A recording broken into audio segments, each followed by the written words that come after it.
Assalamu alaikum wa rahmatullahi wa barakatuhu. Ahlan wa sahlan, guys. Hope you guys are all well, enjoying yourselves. MashaAllah, this is the new setup, as you guys can see. Hope you guys are having a wonderful time enjoying yourselves. So, okay, so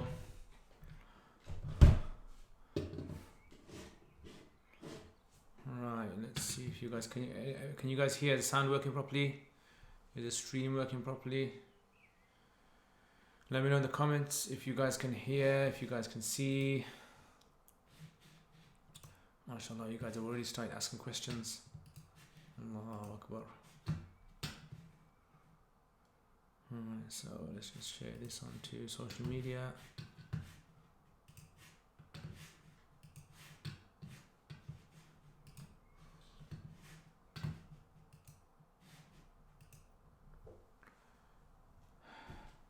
Right, so is it working? Let me know. I don't know if you guys can hear me. Yes, perfect. Alhamdulillah. So this is new setup, guys. MashaAllah, MashaAllah.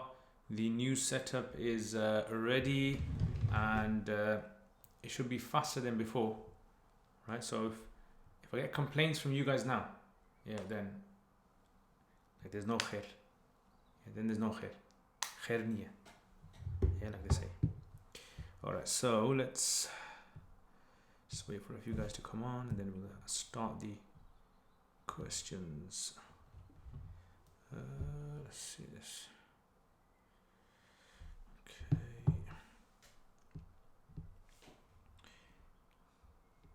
Right, so I haven't got my desk and everything set up, and my books as well. I just still packed. Hopefully, inshallah. Behind me, as you can see, I did ask you guys what kind of a setup should I get, right, for the room. So let me know what kind of setup you guys think I should get. Just adjust this a bit. So there's gonna be, I'm planning on having a book shelf over there, maybe a bookshelf over here, one over here, maybe have a little sofa behind me. Yeah, maybe do the live streams on the sofa, make it look a bit more chilled out, a bit relaxed.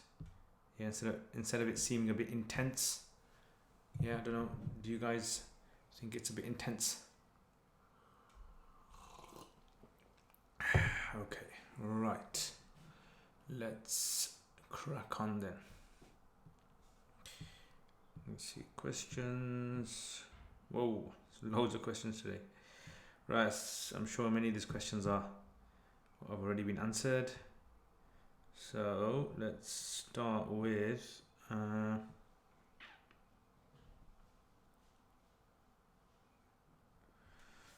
Okay, right. Let's see if I can adjust this screen a bit so I can see better.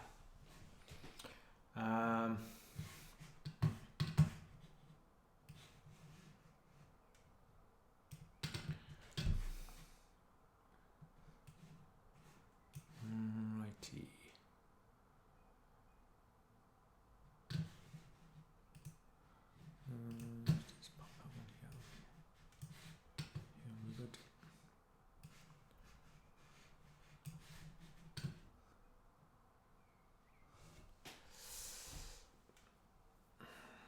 Okay, so questions. Let's start. Bismillah ar-Rahman ar-Rahim.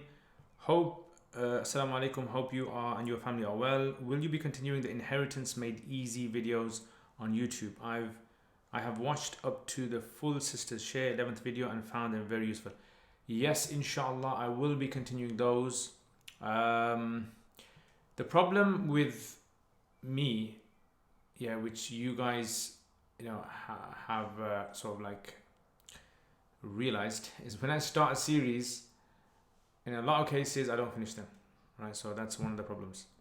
But inshallah, the inheritance one, I really want to finish it, because I, from my own personal experience, have found that inheritance is something which is very, very difficult to study sometimes, and the easier it's made, I think that's going to be the more useful it's going to be for general public. And this is a science. One of my teachers, Maulana Farooq Hassan Zaid, he used to always tell us that inheritance should be made easy for all public. All the public should know how to do inheritance, right? It should not be like a science where a person, only scholars know it.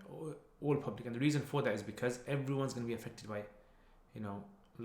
People die all the time, so families are going to be affected. They should know how the distribution works, and it's not very difficult, it's very easy. Okay, next. Assalamu alaikum wa rahmatullahi wa barakatuh. Please advise me, I am very worried. I did Umrah 5 years ago. My grandma only cut a thick strand of my hair, but at that amount was not a quarter of my head. She took just a couple of hairs put together and cut an inch off.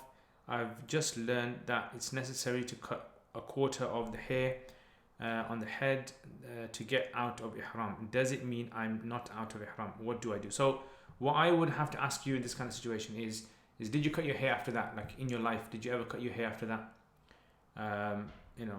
If that's the case, yes, then you'd be considered to be out of ihram. Okay, so yeah, if you had done that, you'd be considered out of ihram.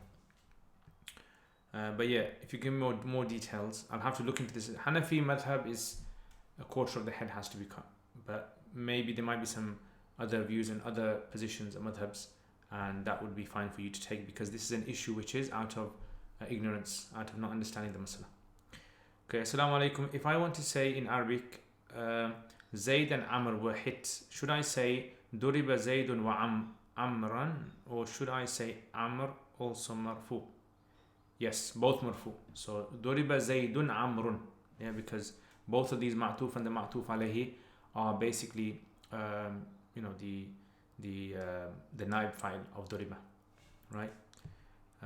What does this mean? Lam na'ud nastati an nufakkir. Lam na'ud means that we lam na'ud as in lam nabqa.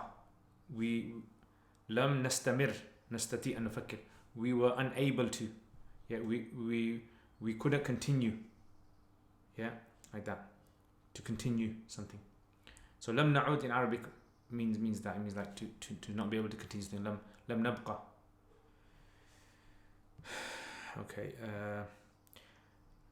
Assalamu alaikum. Where is the travel distance calculated from according to Hanafi fiqh? I've seen both opinions, 48 miles from house and 48 miles from the city boundary. Can you also show me where I can find the proof of the ruling? Yeah, so I don't know about the house in the Hanafi madhab, unless it's like a very, very weak opinion. But the mutun are upon the opinion which is from the city boundaries. So it's from the city boundaries, and that's it basically. I mean, I don't know about any acceptable Hanafi opinion that's from the house doorstep. It's actually min Umran. Umran means like the last suburbs of the city, right? And you can find this in all Hanafi books. All Hanafi books will have it. Hidayah has it, Bahr Raik has it, Radul Muhtar has it. All the books have it. I don't know. Do you read Arabic? Do you know how to read Arabic fiqh books? If you do, then I would suggest read any of these books, and 100% the masla is going to be mentioned, and they're going to mention min Umran. Okay. If a woman set out to do Hajj tamattu, she entered Ihram and entered Makkah, but then she got her menstruation and wasn't able to perform the Umrah before the Hajj. Since she didn't perform the Umrah before Hajj, will her Hajj tamattu still be valid, or will it turn into Hajj Ifrad? Is she required to perform a Qada Umrah? Please, can you explain this in detail? So I think this explain in detail is the same person that always says, can you please explain in detail? The detail. I'm going to call them the detailer. Right? So basically the masla is this. This is something I actually asked some other muftis as well about this masla. I looked for this myself and also asked some other muftis, and one of my teachers, Mufti Inam al-Haq, has a book called Rulings of Hajj. It's in Urdu, but it's from the Fatawa, and his view is from Radul Muhtar. Although I wasn't able to see the exact masala in Radul Muhtar, he sort of like understood it from other texts. So if a woman is in the situation where she's decided to do tamattu is basically when you combine Umrah and Hajj together. So if you combine Umrah and Hajj together, this is called a tamattu. So that means that you do your umrah, you go to Makkah, do umrah, then you like go out of ihram, you're free, you can roam around in Makkah, do whatever you like. Then when the days of Hajj come, you go into ihram again, but this time for Hajj. So this is usually on the 7th or 8th of Dhul Hijjah. Okay, so in her case, what she does is she will, first of all, take herself out of ihram, yeah, and like basically cut her hair, take a bath, everything. And then what she'll do is she'll do a Hajj, and then after her Hajj, she'll do the Umrah again, yeah. Now, because she broke the first ihram without completing the Umrah, if she repeats the Umrah again, she doesn't have to give them. Okay, but if she doesn't repeat the Umrah, she'll have to give them for it. Yeah, and like we said, her Hajj will be considered to be fine, and there's no issue. Okay, so that's basically the masla with regards to this. Alright, go back to the questions. Okay.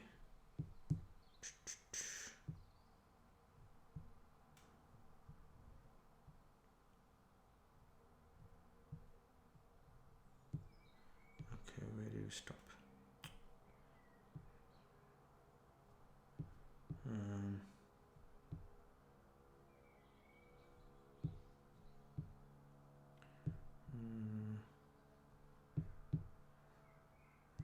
Alright.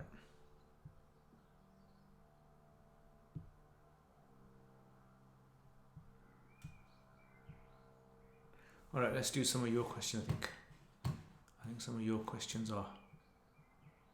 Okay, so Muhammaduddin wa alaikum assalam, chasing supercars. Assalamu alaikum, you follow Imam Abu Hanifa only in fiqh. Was he deficient in Aqidah? No, he actually has books of Aqidah. Aqidah Tahawiyah is based upon him, like Imam. If you're chasing supercars, look, bro, I don't want to say it, but you sound very ignorant, right? The kind of stuff you're coming out with, you sound very ignorant. You're just making people see that you're a fool, basically. No offense to you, yeah, but the kind of questions you're coming out with, like, did Abu Hanifa know Aqidah? Imam Abu Hanifa has 4 Aqidah books. Imagine that. Aqidah Tahawiyah is written after him. It's about him.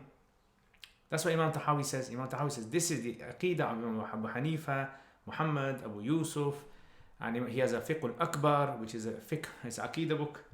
So, bro, look, I don't mean to be offensive to you here, but every week you kind of come out with some very silly questions, bro. And I don't know if you're sincerely asking this because you really don't know about Abu Hanifa, or are you just asking this because you want people to think Abu Hanifa is a fool, right? And you're more clever than him, or you know better than him.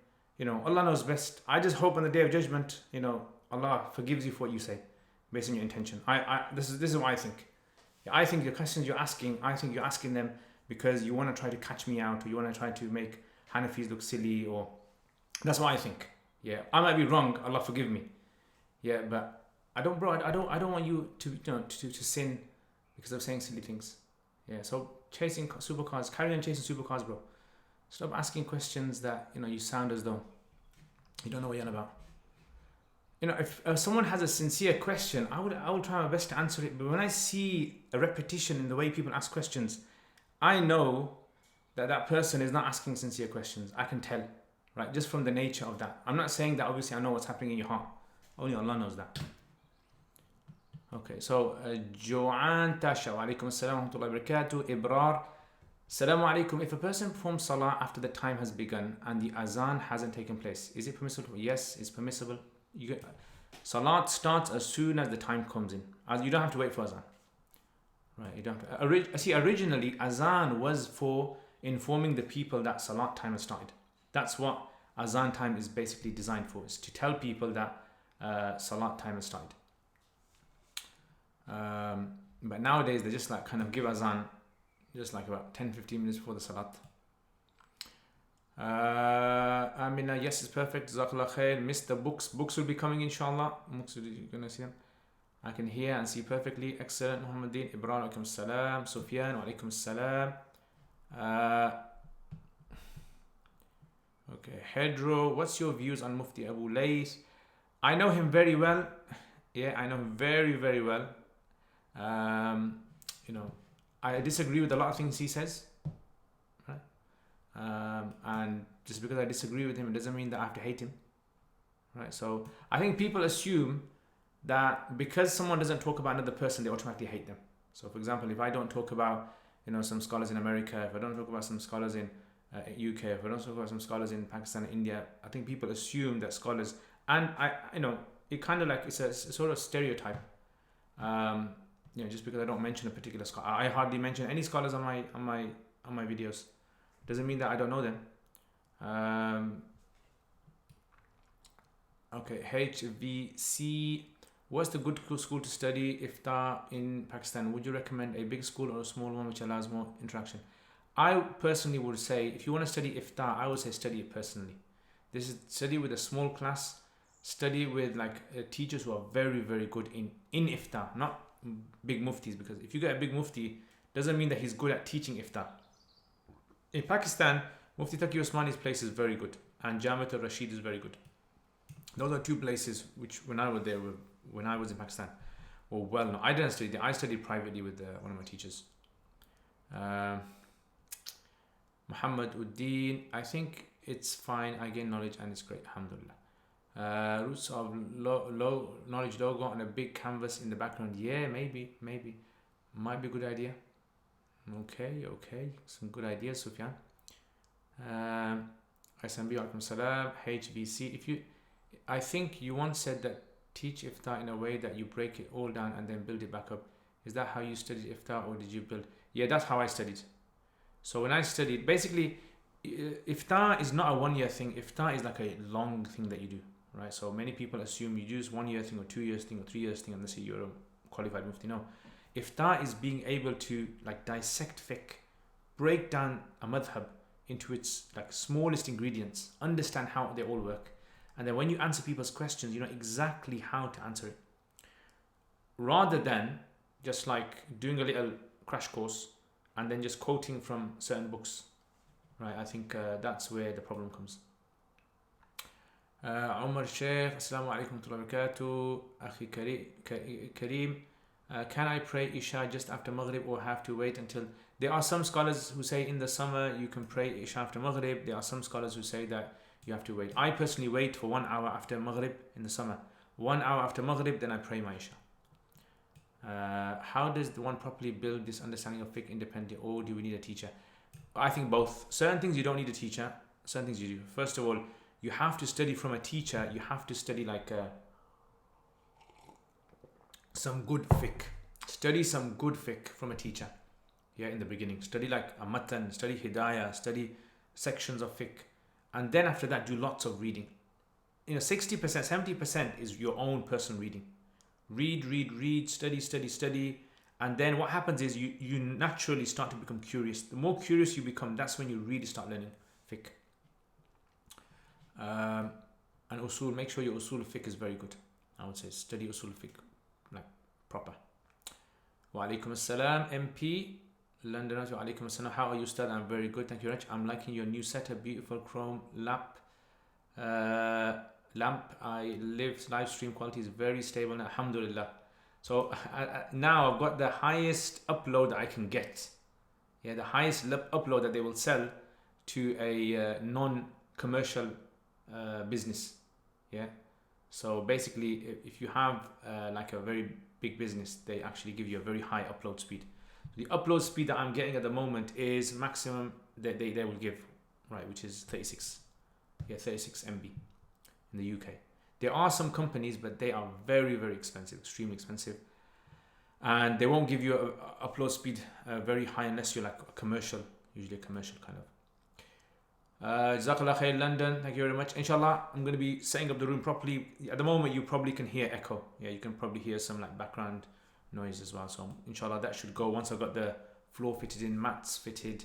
Sofa should be coming in about 10 weeks. Around 10 weeks. Today I went to order sofa for this room, so that should be coming about 10 weeks. And yeah, so hopefully, inshallah.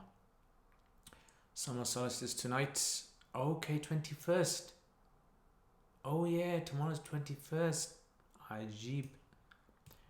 Okay, I think you once recommended that Dr. Salah Abul Hajj has a good post Alimiya course. I think they have multiple master's programs. Which one were you referring to? He's got one, the one that I know. Basically, he has one in the summer which he does on financial transactions. I think I don't know the exact name, but I know one of his like very very close students who actually knows him very very well. Is always in contact with him. So he was telling me that he has a financial one in the summer, something like that. And then online he covers nearly all the Hanafi books. Right? If you go onto his page, Anwar al-Ulum or something, so I think Anwar al-Ulum, something like that. Check it out. He kind of covers. It's in Arabic. That's the issue. So you got to know a bit of Arabic. Muhammad Abdul Wahab. Are there any Hanbali madhab books in English or not Arabic? I think there are in English. The best person to ask about Hanbali books is if you go to social media, there's a guy called Sheikh Zahid Fattah, right? And contact him. He's a very nice brother.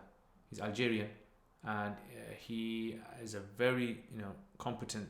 I mean, I know him very very well, and he actually did iftar with us, Hanafi iftar. And I remember in class when we used to have a masala, which was like I used to ask the students about the Hanbali madhab. He was very quick to tell me like the Hanbali position, different books.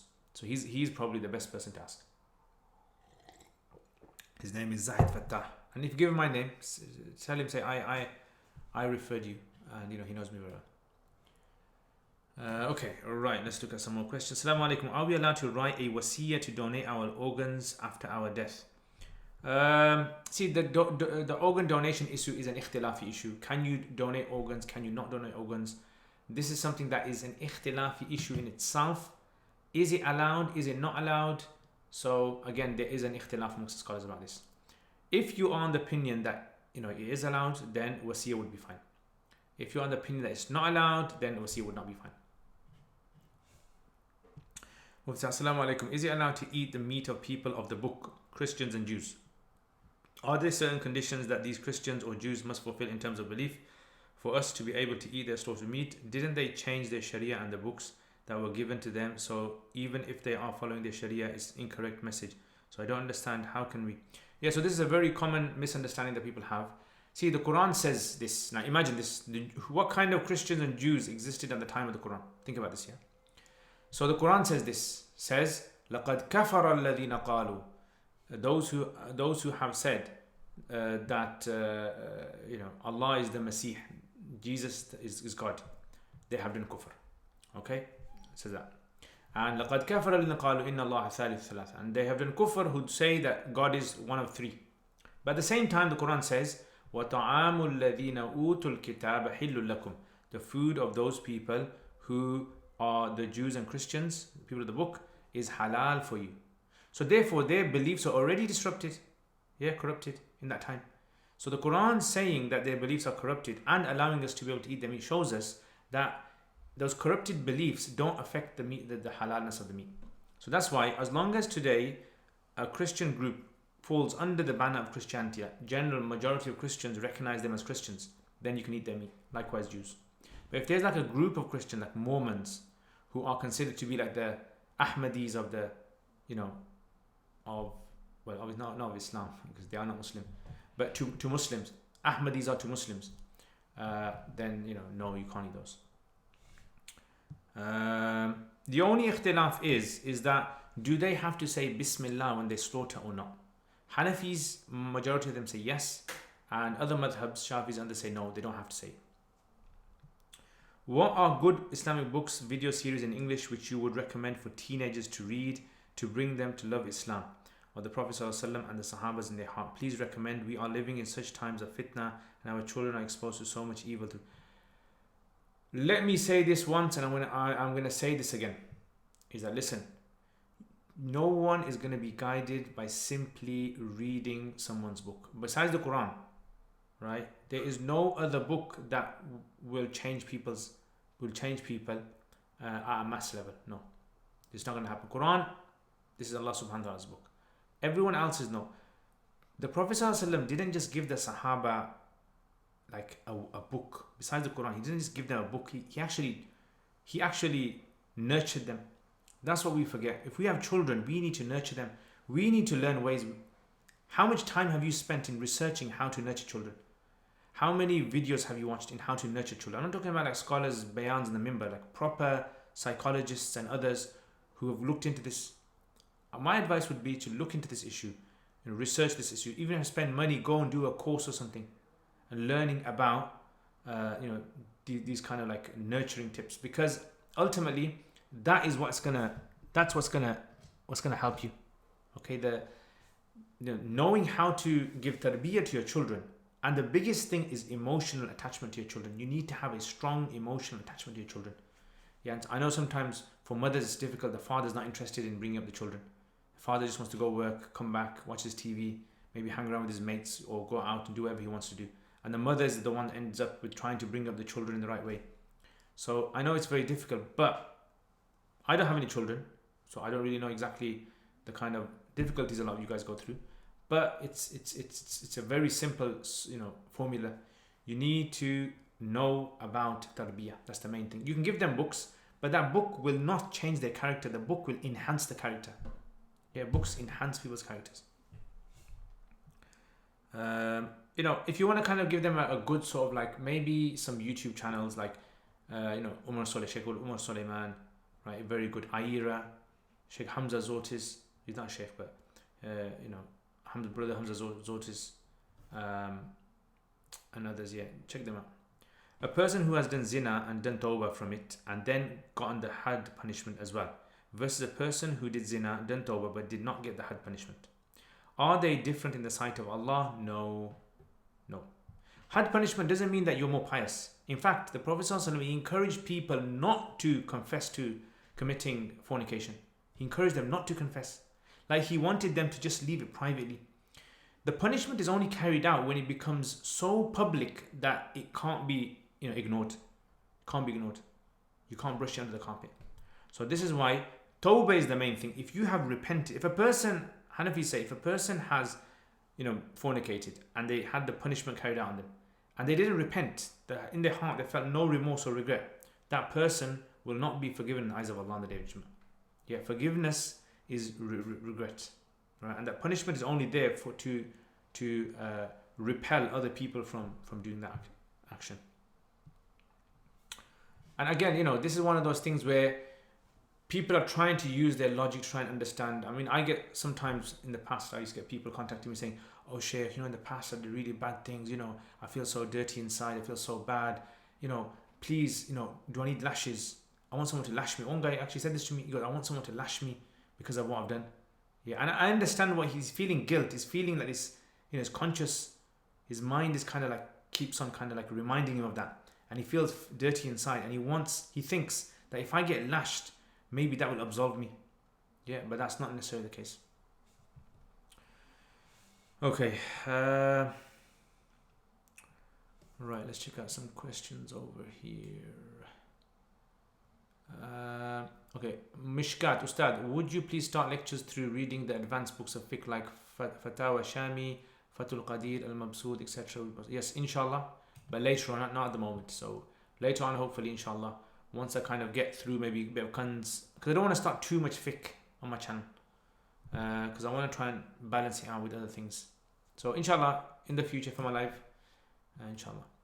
SMB, how many days for the travelers prayers qasr? Is it 14 or 15? So if they decide to stay in a city for more than 15 days, if a traveler decides to stay in a city for 15 days or more, they are no longer travelers. Yeah. So if you're a traveler, you do qasr for the rest of your life, as long as you don't go back to your city, or you don't decide to stay in another city for 15 days or more.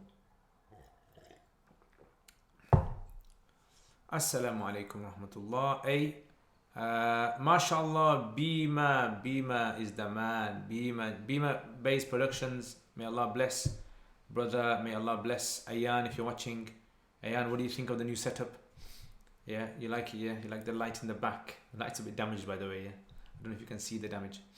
But yeah, and the wallpaper, see over there, wallpaper's a bit tearing. I need to replace this wallpaper. The problem is at the moment, builders, forget calling builders nowadays, because the price of plastering and skimming is very, very expensive now. It's like triple or quadrupled in some places. Just the price of plaster, the stuff that you kind of make the mix out of, it's kind of really expensive. So just forget it, man. But yeah, inshallah, this walls are going to be sorted out, but later on, maybe later on. Bima Bay, Jazakallah Khair. May Allah bless you. May Allah bless Ayan. Thank you very much. Okay, next. When you're not reciting Quran, where is the best place to store it? Best place to store it is in a place that you would show it respect. Wherever you feel that it's respectful there. Is it okay to store it in a drawer which is quite low? Yes. Alhamdulillah. Allah. So you guys are saved from my sneeze. Today I went to the shop, sofa shop, to kind of look for a sofa. So we were speaking with the guy, and I felt like coughing. You know when you feel like coughing and your throat becomes so itchy, and I wanted to cough, but then I thought to myself, if I cough, people in around me are gonna get scared. Yeah, so I just said, you know what, forget this, man.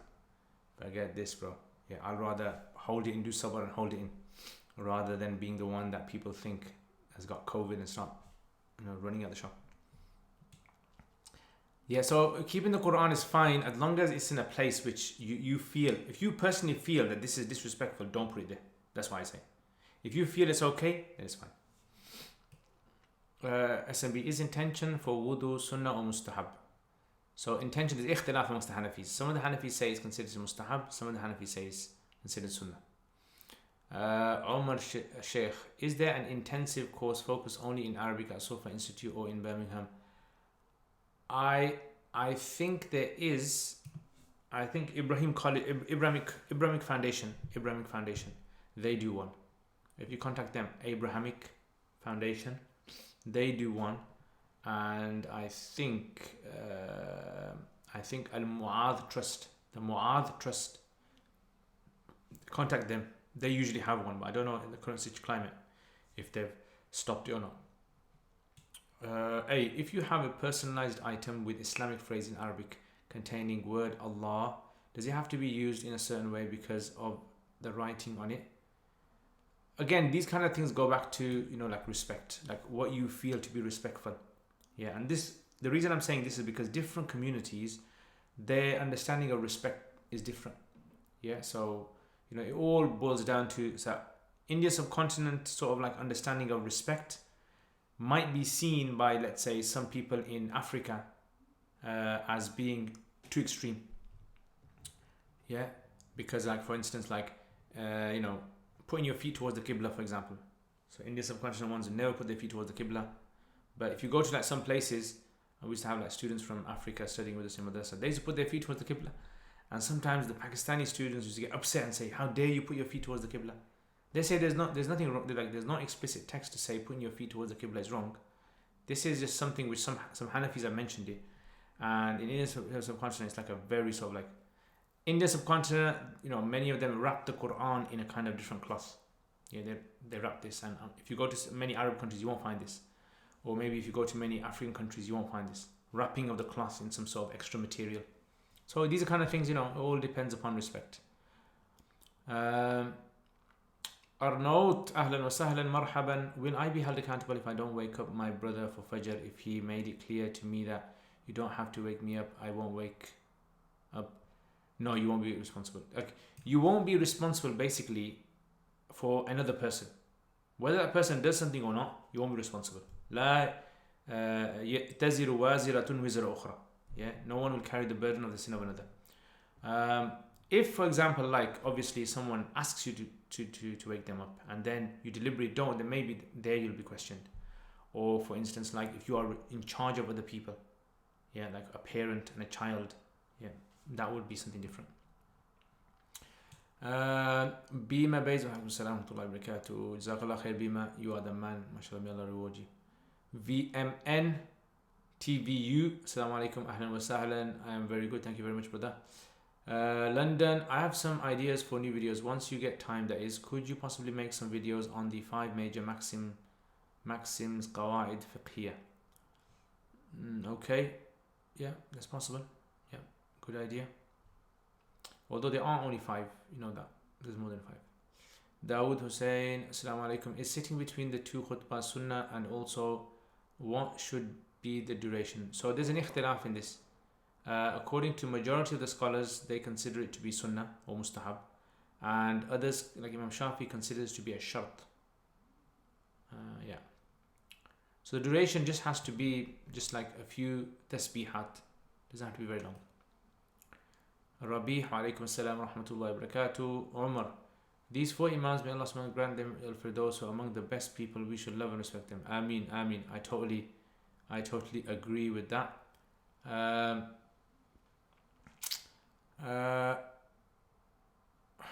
Okay.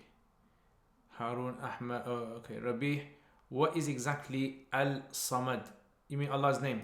Is that what you mean? As-Samad? So if you mean Allah's name As-Samad, As-Samad means the one who everyone is in need of, the sovereign. That's one of the main meanings. And then there's other meaning as well, which means that which is not hollow, that has no hollowness inside of it. Harun Ahmad, if one wakes up late for Fajr and misses Sunnah but prays Fajr Jamaat, can he pray after Fard? According to Hanafis, no. He prays the Sunnah after sunrise. Yeah, not according to Hanafis. According to Shafis, yes. Ibrahim Hussein, so where is the best place to study Iftar in the UK? I would say with me, but I think one of the best places you can study at the moment is probably with. I haven't really kind of tested all the places to tell you honest truth, right? I can't say this place is the best and all others are rubbish, no, because I haven't really kind of gone to other places. But one place I do personally know that is a very, very, like they put a lot of effort into the students is Mufti Abdul Rahman Manghera. Yeah, because I've spoken to him personally, I've seen the kind of setup, I've spoken to many students of theirs. Very, very good. Mufti Abdul Rahman Manghera in London. Okay. Hedoro's question about Adhan again. If the time has come for a prayer, let's say Asr, do I have to do the Adhan at home, or should I pray immediately with doing the Iqamah, directly skipping the Adhan? Yeah, so if you pray at home according to the Hanafis, you do not need to give Adhan. Iqamah is good to give Iqamah, but you don't have to give Iqamah. If you're praying in congregation, it's good to give it, but if you're praying on your own, you don't have to give. You've got a choice. What is fiqh? Fiqh is basically understanding the laws of Allah subhanahu wa ta'ala, right? So knowing in our life, like for example, I'm sitting here, what's the ruling of me sitting here? What's the ruling of you guys watching me? What's the ruling of having a phone? What's the ruling of eating doner kebab? What's the ruling of walking on the street? What's the ruling of wearing gold? What's the ruling of wearing expensive clothes? What's the ruling of wearing cheap clothes? Knowing the ruling of everything is fiqh. That's what it is. So the scholars of fiqh, what they basically done was they attempted to try and understand through what the Quran and Sunnah have said, to try and understand in our lives, what would Allah say about this? This is the attempt of fiqh. And if you want to know more about this, I've actually done a 3-part series called The History of the Madhabs. Check that out. It's in my channel. Okay, let's check out the question over here. Assalamu alaikum, Ustad. I was listening to your recording from yesterday's live session, and you mentioned that mother-in-law's new husband is a mahram to a woman and her daughters. I've been told otherwise, and have had to do parda from my mother-in-law's new husband, and so have my daughters. Please can you clarify? I haven't seemed to find any sort of evidence to say that the mother-in-law's new husband is not a mahram to the wife. I mean, the way I look at it is that look, if the husband, like for example, like let's say the husband's father got married to a new woman, can the husband, this guy, basically the son, can he marry that stepmother? No, he can't. So therefore, that stepmother would be a mahram. So now if you flip it the other way around, the guy, his mother marries another man, so now that man becomes a stepfather for this guy. So therefore, that's how the link now joins. Now if you can show me, if you can like maybe the guy that you asked or whoever you asked, if you can ask them to show me a reference, and I will happily retract my position on this. I'm totally happy. I haven't been able to find anything on this, and if someone can point out my mistake or something, then I'm happy to. I mean, like I've done in the past, If I've said something and then later on I found that something is wrong, I'll tell you guys, look, I said this, now it's wrong. Yeah. So I'm not shy to kind of like point out my own mistake. But yeah, so find out. I mean, I haven't been able to find anything for that. Wa alaikum assalam wa rahmatullah. How does a person dispose of a ta'weez in the correct way?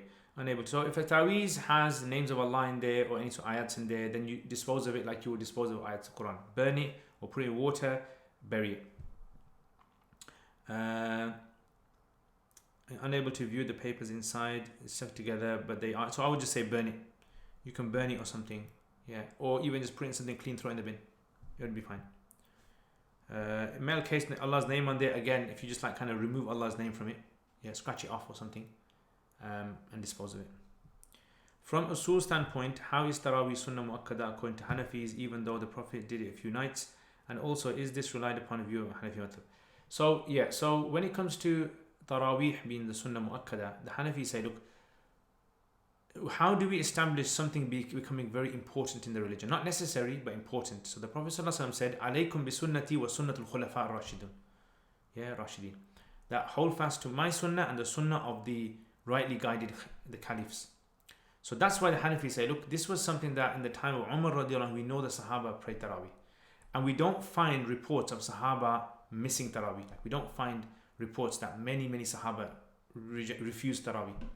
So that's why, because we find this emphasis of the Sahaba praying Taraweeh, they must have got it from the Prophet ﷺ. It's like, it doesn't even make sense. Why would Sahaba all do a practice? Because Umar told them, like an act of worship. Acts of worship, you can't get it from the Khalifa. You have to get it from somewhere, someone who was with the Prophet ﷺ to know this.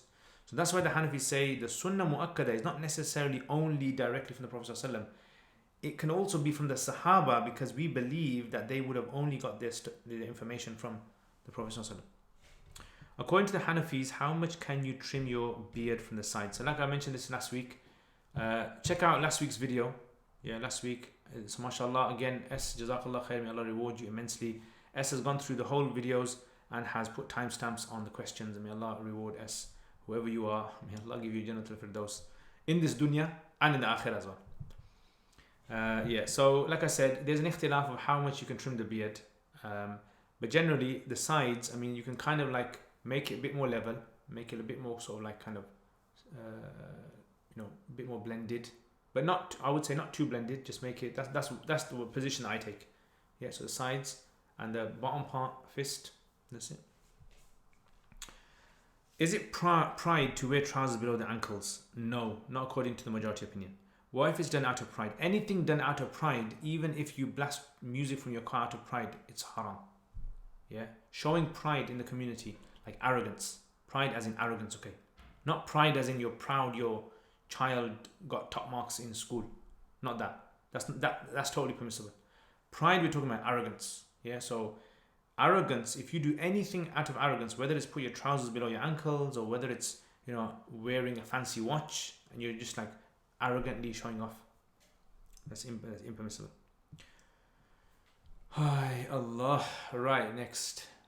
Oh, Qasim, you silenced chasing supercars. Now look here, I don't intend to. I don't see you guys know what I'm like. I do not like humiliating people. I do not like debasing people online. Right, that's the last thing I would ever do. But I mean, chasing supercars has been going on every week. We all kind of know what kind of questions he's going to ask about Abu Hanifa, and you can know where he's coming from. Those kind of people who started practicing the religion, who've been watching certain types of videos online, certain types of articles against Hanafis, and then they have this mentality that, right, Hanafis are the most foolish people in the world. They're blind following their leader, their history. They have no understanding of fiqh at all, and it's just, and you're thinking to yourself, what are you doing, man? You know what I'm saying? So I don't like chasing supercars. Look, if you're going to watch this again, I do apologize. I sincerely apologize. I'm not saying this because I'm trying to kind of like make you, laugh at him or something. No, I sincerely apologize. Do not laugh at chasing cars. Make dua for chasing cars, and chasing cars, make dua for us as well. But I don't know why you keep asking these questions, and you kind of like, you're trying to bring down either me or Abu Hanifa. If Allah's going to bring me down, then I can't stop that. And I pray that Allah does not bring me down. And if Allah's going to raise a person, then that's up to Allah. Yeah? So come on, man. I mean, the questions. Otherwise, I won't answer your questions. because I don't want to, if you're going to ask these kind of questions all the time, about Abu Hanifa rahimahullah is one of the leading scholars of the past. This is without doubt. I mean, this is not like, I'm not saying this because I'm trying to big up Abu Hanifa or something. This is without doubt. If you are an expert in hadith, if you are an expert in fiqh, if you are an expert in aqidah, and you know about the history of Abu Hanifa rahimahullah, you know, same with Imam Shafi, same with Imam Malik, same with Imam Ahmad ibn Hanbal, same with Imam Awza'i, same with Imam Sufyan al-Thawri. All these guys, these are just amazing guys. Okay, can I go to Pakistan?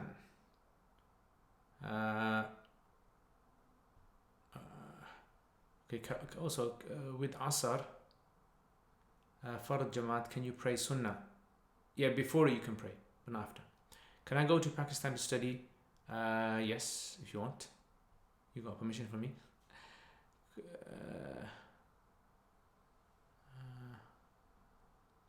Actually, I missed it. Barakallah feek wa feeka ya Umar. SMB, if you do more than 7 around the tawaf, does it require penalty? No, it doesn't. Her note, Imam Suyuti says in his tafsir that Iblis was already a kafir in the ilm of Allah, but Imam Samarkandi in his Sawad al-A'zam doesn't hold this position, and he calls such people as mubtadi'. Is this kalami ikhtilaf amongst the scholars? I mean, I don't know. I don't know about Imam Samarkandi. Have you got his text that he said this in? I'm not sure. Wallahu alam. Muhammaduddin Sheikh Hatim Al-Hajj has good books on Hanbali fiqh in English you can purchase. Okay, excellent. SMB, when coming late to Jamaat, do I require to do the salam after Imam does the salam and carry on my missed rakat? Yes. London, Fard Salat has a condition where you have to stand qiyam. When travelling on a train or a coach during the winter months, are you allowed to sit and pray Fard Salat? Yes, so if it's difficult for you to pray and stand, then you can sit. Like Abu Hanifa rahimahullah says this about on a boat. He says that if a person is going to feel nausea on a boat, he can sit down and pray. So that position would be possible to take. Afdal, did you rewrite your notes of your classes? Yes, a lot of them I did. Yeah. Not all of them. Like for example, some subjects I like to understand them myself. They were more like kind of logical sort of like application with examples. Some of them I did rewrite, especially in the later years. I rewrote a lot of them. But what I would do is I would rewrite and summarize them. I was known as, they actually used to call me in class the summarizer. I was known as the summarizer. And before lesson, everyone used to say to me, show us your notes. And they'd like read the summary. And then when the teacher asked, what did we cover yesterday? And then they would like kind of read off the summary. So yeah, summarizing I think is like one of the things I would do.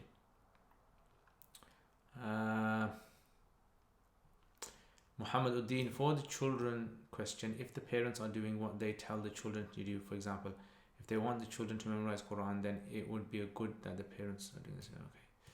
Okay. Big Mo, Assalamu alaikum, Sheikh. Who are you, dear Sheikh? I am eating and watching your video. Who are you? How are you? Okay. Alhamdulillah, I'm very good. MashaAllah, may Allah put barakah in your eating, whatever you're eating. Saqib Masood, when is someone considered a traveler? Also, do we calculate from our house or from when we get out of our city? Yeah, so a person is a traveler who intends to travel outside of their city, leave their city and travel away from their city for the distance of, according to Hanafis, 3 days and 3 nights. So what is 3 days and 3 nights? So this is a different issue amongst Hanafis. The most easiest opinion to take is the 48 miles one. That if you're going to intend to travel more than 48 miles outside your city, then you're considered a traveler. The distance starts once you leave the city. Now, in today's time, does that mean going onto the motorway? I would say yes. Going onto the motorway will be considered to be leaving the city. So from the motorway, onwards. Okay. Yarhamukallah. Yahdikumullah wa yuslih balakum. That was about the sneeze, wasn't it? Sharif Kanza Daqaiq, is there more or is it complete? No, there's much, loads more left. Inshallah, I'm going to be continuing it because I'm at the moment in the process of moving. So it's difficult for me to kind of, settle down and really start all the videos again. So I've started some of them. But like Quduri, I haven't continued again. And Kanza. So inshallah, I'm going to restart them again. Okay, let's check some of these out. What is the best comedy you've ever watched? The best comedy, I think, you know, recently I've been watching this guy. He's called Sebastian Malacoci or Malacanini. I don't know how to say his name. Italian guy. So check him out. Go to YouTube and type in Italian comedian. His name is Sebastian something. He's a funny guy. His jokes are quite, clean, and he's quite very good. Dave Chappelle is someone who I like listening to now and again, but sometimes he gets a bit vulgar. And Kevin Hart is good. I think he's a good comedian. Those are kind of like good comedians I like to listen to. Peter Russell's, he's okay. Peter Russell's, he's quite good. Yeah, but he's always got the same kind of thing, isn't he? About the Indian and about this and that. Okay. A brother has said to me that most of the hadith collections are collected by Persians more than 200 years after the Prophet. Is this correct? Could you please clarify? Inshallah.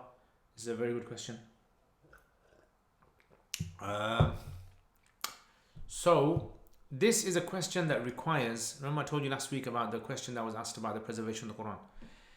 These kind of subjects, you see, these kind of subjects are subjects which you can't get like a 2-minute answer for. Like other subjects, for example, like fiqh, you can get a 2-minute answer. You can learn lots and lots of fiqh just by listening to some sheikhs say like, oh, how do you do sajda sahu? And the sheikh says this. Oh, how do you give your zakat? And the sheikh says this, right? It's very sort of like you take in information and all you're doing is just registering one piece of information at a time. These kind of masail, and likewise things like usul fiqh, usul hadith, these are kind of things, and Arabic grammar, you need to actually study a certain amount to really understand how things work, right? Otherwise you won't be able to understand. You can't take snippets here because it's confusing. So people, for example, like who want to study the history of, let's say, Rome, the Roman Empire, you can't just study like 10 facts about Rome and you'll understand everything about Rome. Those 10 facts about Rome can actually confuse you, might give you a totally wrong understanding of what Rome was about. Similarly with this kind of issue, so same with the preservation of the Quran, same with this issue of the hadith collection. People, when they kind of like go into this, they realize there's actually so much depth. So in a nutshell, what I would say is this, is look, hadith has always been transmitted from the time of the Prophet ﷺ. In the time of the Prophet ﷺ, people were, like, it just makes sense to you. Imagine there's a very famous celebrity and he's the most famous celebrity in your entire community. Everything he says, people are listening to it. All the new stuff that he says, everyone's listening to it. All the new information is coming with, everyone's listening to it. So naturally, the time of the Prophet ﷺ was the most famous person that had come out, right, in Saudi Arabia. Or in them days, it was Arabian Peninsula. And now everything the Prophet ﷺ was saying, people were listening to it. They were memorizing it. And he was like reciting Quran, and everyone knew that this kind of words was not something you could just come out with. It wasn't something you can just like manufacture. So when it came to the sayings, the explanation of the Prophet ﷺ about how to do things, how to pray salat and how to give zakat, people were learning it. They weren't just like kind of ignoring it. He was telling people actively how to pray salat, how to do wudu, how to do tayammum, how to do trade and business. He was giving them like an insight. This insight was being passed down by people. People are passing it down. But the way it was being passed down was people were very cautious about what they were saying. Right? So the Prophet ﷺ warned them, anyone who makes up a lie about me, anyone who says something and I didn't say it, that Allah is going to punish them on the day of judgment in the fire. So people were very cautious about quoting the Prophet. Many of the senior Sahaba refused to narrate hadith except for a few times.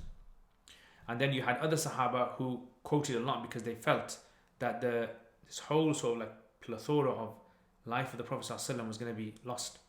But they were very cautious in how they were passing down the information. Yeah, so they were extremely cautious. How are we going to be narrating the hadith? So this is where they began to they would only take hadith from people who they trusted. Right? They would only take hadith from people they trusted. So it became like very, very rigorous testing. over 500,000 narrators' names have been recorded, documented, biographies, the mistakes that they made, their pros, pros and cons were recorded. And this was something that was done over the years, right? So now you can actually, every single hadith, you can actually find, you can trace back who was actually involved in passing down the hadith. Like today, in the UK, I don't know how it's in other countries, but in the UK, if you buy meat from anywhere, that meat can actually be traced back down to the people who were slaughtered it, which factory it was slaughtered in, where it was distributed, all this information. Now, some people say, oh, but isn't hadith like Chinese whisper, just people like passing things down? No, it's not. It's not a Chinese whisper. Is meat, the information about that's preserved about meat, is that Chinese whisper? I don't think so. Are the court cases in courts today, in the UK court system, the court cases that happened in the 19th century and the 18th century, are they Chinese whisper? No, they're documented. They're recorded. The only difference was that because these documentations were only like small hadith that were being documented, you didn't have to memorize pages and pages for one hadith. And the people were like very good at memorizing at that time, right? There's like loads of examples of this. So that's why the compilation of hadith, if you want to learn more about this, who I would suggest is very good. If you go to YouTube and look up Dr. Jonathan Brown. Dr. Jonathan Brown has done a tremendous job. Yeah, look up he's done written books on the compilation of hadith and people misquoting the Prophet ﷺ. So he's a Muslim as well. He's a revert. Okay, assalamu alaikum. What time is? Right, so I think I'll have a little rest now. We'll have a 10-minute rest, inshallah. I think I'll have about 10-minute rest, and then I will be back, inshallah. Okay, so stay tuned, guys. I will be back, inshallah, shortly, and I will see you, inshallah, in a bit.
Assalamu alaikum rahmatullahi wa barakatuh.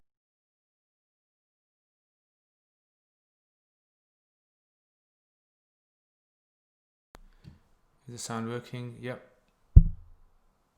So let me know in the comments, inshallah, if you guys can hear. Hopefully you can hear.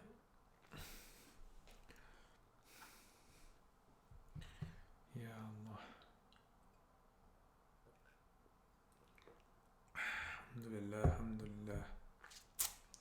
Alhamdulillah. Hope all of you guys are well. Hope you guys are enjoying the summer, the nice weather we've been having. Today was tremendous weather in the UK. Well, when I was anyway. I don't know if anywhere else. Were you guys having good weather? Was it nice? Yeah, so we were having some jolly good weather, like they say. Some jolly good, nice weather.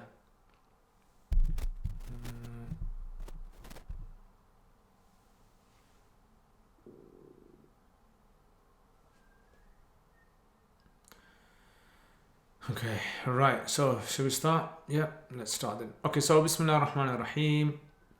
Alright, let's carry on the question then. Assalamu alaikum. I heard Sheikh Akram Nadwi saying that it's too hard to prove witr to be wajib, so is there ikhtilaf in Hanafi madhab? Yes, there is an ikhtilaf in Hanafi madhab.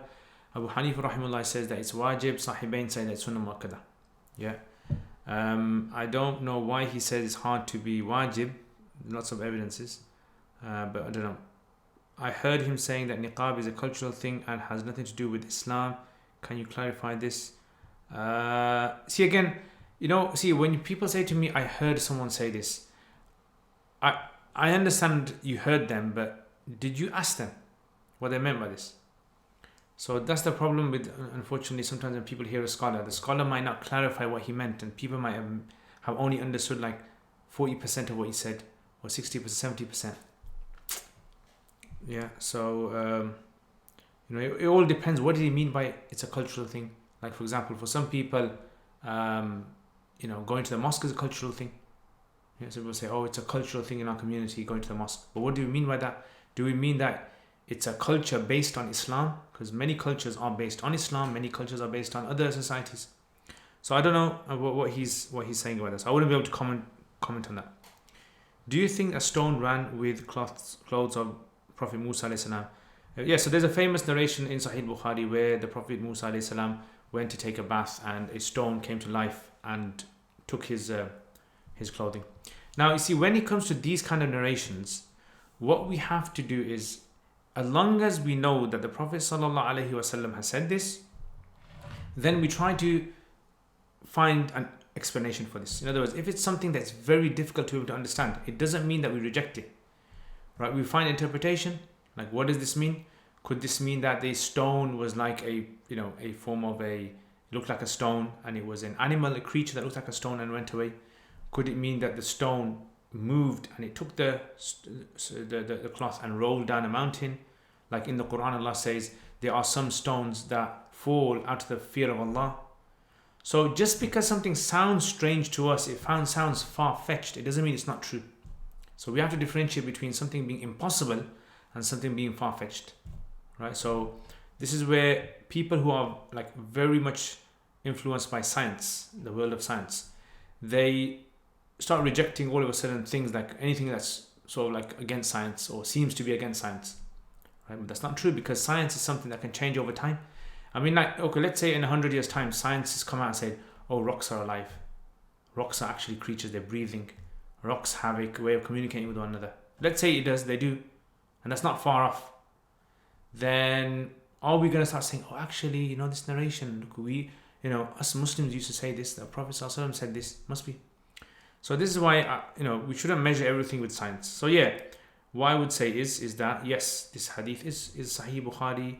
Scholars have discussed this hadith. And just because this hadith exists does not mean that it has to mean exactly like a cartoon where a rock gets up and starts running away. It could be in a reality which is beyond our understanding.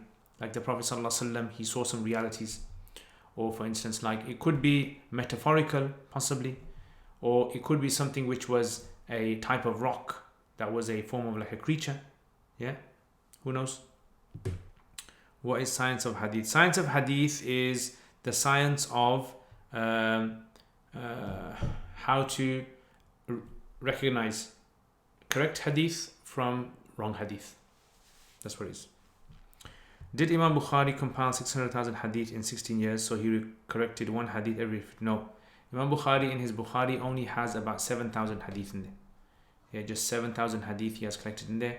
And yeah, I think 7,000. So not 6. Yeah, so it's reported that Imam Bukhari was aware of 600,000 hadith that existed. When we say hadith, we don't mean different words. We mean chains. Like for example, let's say for instance, like there's a TV program. And the TV program has, let's say, 1 million viewers. Those 1 million viewers don't mean there's 1 million TV programs. It just means that one TV program was viewed by 1 million people. So when they say that a hadith, there is, a large number of hadith. In many cases, what they mean is that a hadith has many, many, many chains for it. Like many students have studied this hadith. So that's where people get confused. A lot of these people who, kind of like haven't studied usul hadith. My recommendation would be, whoever's asking this question, study usul hadith. Whether you accept hadith, usul hadith or not, put it on one side, but study it. Study usul hadith properly, and then by the end of it, then ask this question. Right? Your mindset will be different. Like I said in the beginning of this, this lesson today, I said to you that look, what tends to happen is people, They like facts. They like 10 facts about something, 20 facts. And those 10, 20 facts is not going to give you the whole picture of everything. In fact, those 10, 20 facts will probably confuse you more. Okay, a brother has said, asked me, if A narrates a hadith to B and C to D, no court of law uses Chinese whisper, so why is it using hadith? I mentioned this before, early on. That this is not Chinese whisper, the science of hadith. Like, for example, like, let's say, how do we know, let's say, Albert Einstein said what he said? How do we know? It's been recorded, yeah? Okay. How do we know Isaac Newton said what he said? Right? Oh, well, it's not been recorded by video, but it's been recorded by his students and by people that attend his lectures and in his writings. Okay. How do we know what Copernicus said? Oh, it's been recorded. Now, is that Chinese whisper? Are physicists Chinese whisperers? Are they just like passing on things and they haven't verified them? No, clearly physics is a verified science. People verify what everyone says. People in politics verify what people say. It's not Chinese whisper. So if on the news and these kind of outlets, people are verifying what's being said, why do we think that the hadith of Prophet ﷺ is going to be any less? No, the hadith of Prophet ﷺ, people have gone to such degrees to verify a hadith, right? And there are many hadith that are rejected, by the way. A lot of people don't know this. There are many hadith. You guys don't hear about this hadith because there's no need for you to know about this hadith. But there are many collections of hadith books which are about fabricated hadith. Whole catalogues of fabricated hadith that scholars have rejected, for multiple reasons. So inshallah, I'm going to do a series. I've actually got a series on usul hadith, but I've like recovered it from previous courses I delivered, but it's not complete. Like out of 30 or 35 lessons, there's about 5 or 6 missing. But I've gone in detail about usul hadith and how Okay, which teacher in Pakistan has the most influence on you? I would say a teacher of mine whose name was Sheikh Thaqib. He probably has the most. Can you give us a funny story of Pakistan? I don't know. Funny story of Pakistan. If I get time at the end. Why do Tablighi brothers generally only listen to Tabligh ulama and majority of them do not attend bayan in the masjid? I don't know, ask them. If a person corrects anything from the Tablighi brothers, they get very defense and say you are anti-Tabligh. How do you advise without them getting offended? I think I wouldn't say it's all Tablighis. I know many Tablighi brothers who are very, very open-minded, yeah, and you can speak to them and they'll understand. This happens in anything. If you talk to some, let's say, some Salafi brothers, they don't want to listen to what you're saying, right? As soon as you say to them you're a Hanafi, that's it. They don't want to listen to you. No, but not all of them. They're not all like that.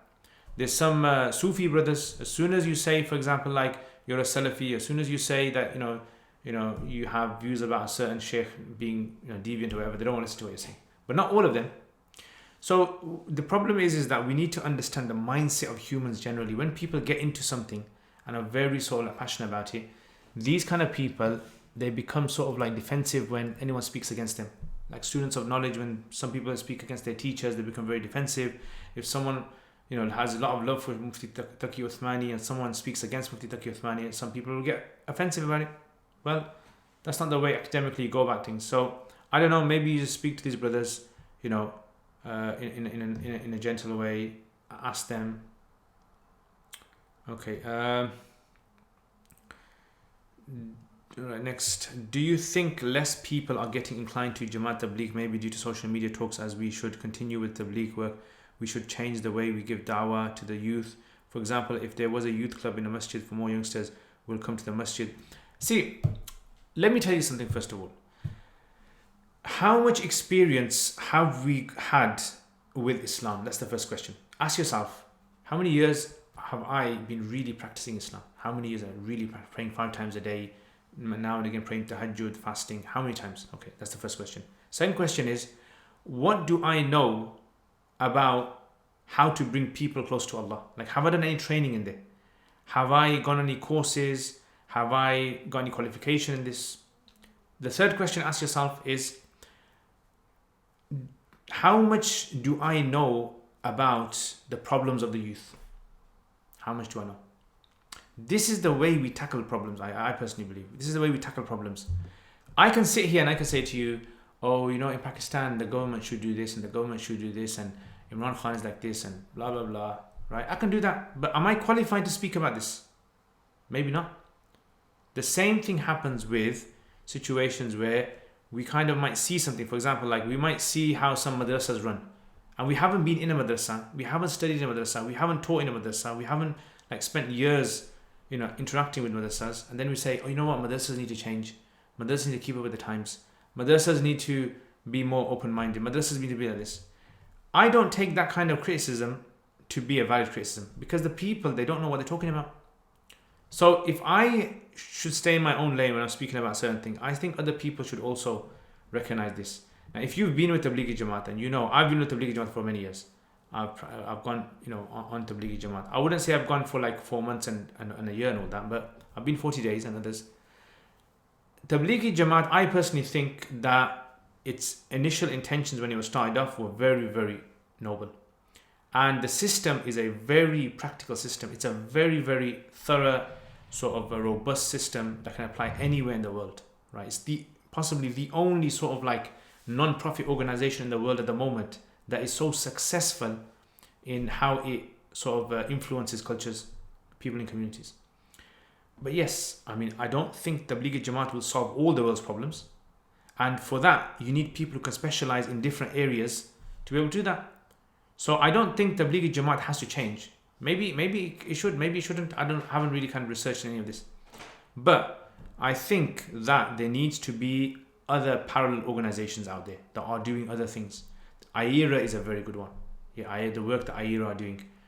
Work that, like, for example, groups like many charity organizations, many organizations in America, many other organizations that are dealing with people with mental, issues. All these are needed. Tablighi Jamaat cannot cater for all of these. So I think Tablighi Jamaat should carry on and focus and improve on their own movements, people who are dealing with charities on their own movements, etc. That's what I think. And if masjids, Tablighi Jamaat is not responsible for the whole ummah. I think masjids have a big role to play as well. I think people in the community have a big role to play as well. I don't know, what do you guys think? Can a Muslim study psychology, or is it simply ilm al-nafs? Yes, definitely psychology is a very good science, and ilm al-nafs doesn't really cater for that. Ilm al-nafs is not as progressed as today's physics. Like some people say stuff like we've studied like ancient astronomy. Do we need to study modern astronomy? Yes, you do, because modern astronomy has way advanced over classical astronomy. All right, let's check out some of your questions then. Okay.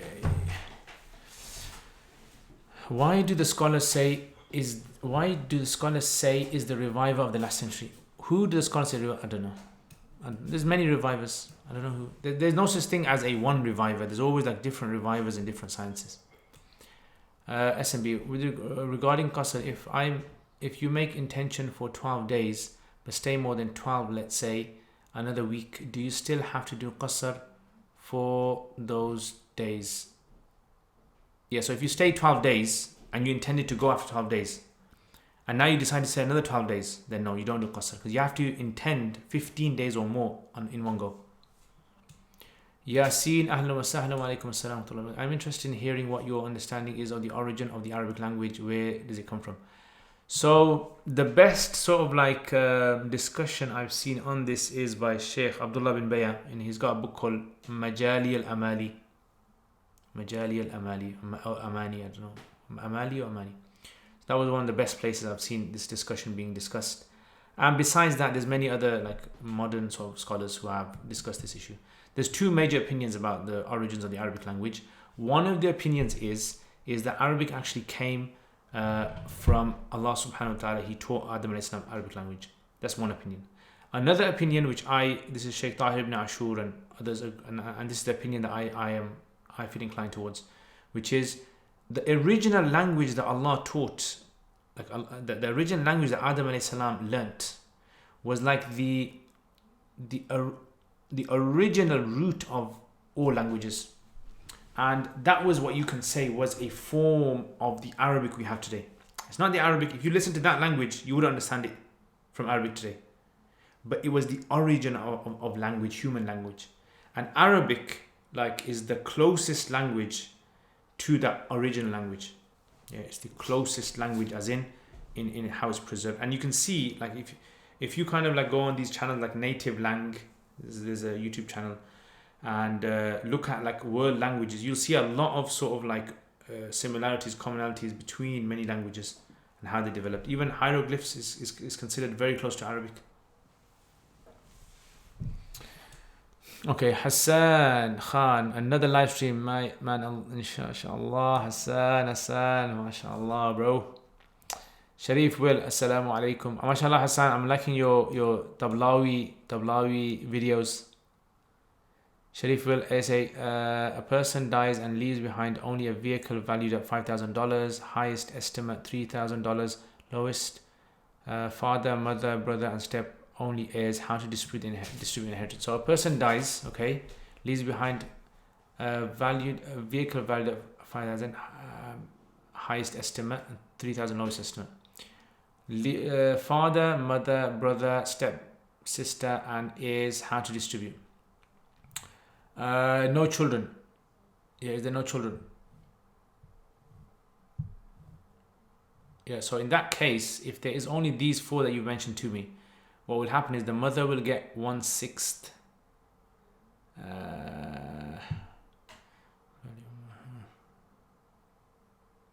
Sixth for the mother. Brother and sisters. Sister will get. Well, I'll have to check this one up. So if you can send me more information, email it to me because I have to check some information up about this. So you gotta send me as much information as you can, exactly who's alive. Is there any children alive? Are there any children alive? Are there any spouse? Yeah, email it to me, inshallah. Next, if you miss a prayer, you can just catch it up later with the next prayer. Yeah, if you miss a prayer, you can catch it up. You can pray as soon as possible. The Prophet said, anyone who misses a prayer should make it up as soon as they remember. Muhammad, in what order can I watch the Balagha poetry courses on Uruk? Balagha is separate from poetry. So what I would suggest is, if your Arabic is very good, then do the Balagha, the poetry one first. And then you can do the Ilm al-Badi, and then you can do the Ilm al-Ma'ani. Hassan, in addition to learning from the scholars directly, are there any particular English books you would recommend to learn Hanafi fiqh? This is for a beginner. Yes. Hanafi books, there are some like commentaries, some people have translated Nur al-Idah. Nur al-Idah is a very good book. Read that. Nur al-Idah. And I think Quduri as well has been translated. If you can get hold of the translation of Quduri, yeah, by a Niazi, Sheikh Niazi, I think those two are very good. And if you can get Hidayah, there's also Hidayah has been translated as well, certain sections of it. Right, get hold of those. So if you can go through Nur al-Idah first of all, and then you go through Quduri, excellent, you're the man. HK, if I'm traveling from Birmingham to London and Salah times come, what should I do? Try to go to service station, pray there. Yeah, stop at service stations as best as possible and pray there. Saqib, do you watch Usman? Is that the Turkish program? No, I unfortunately I don't. Yeah, I've seen homeschooling or secular school for children. I don't know. I don't have children, so I won't be able to answer that one. I don't know. Anyone on here would know best. I think we're going to do a podcast on homeschooling and all that. So our brother Altaf is quite into all these kind of things. He knows the ins and outs of homeschooling. Okay, so let's look at the next one.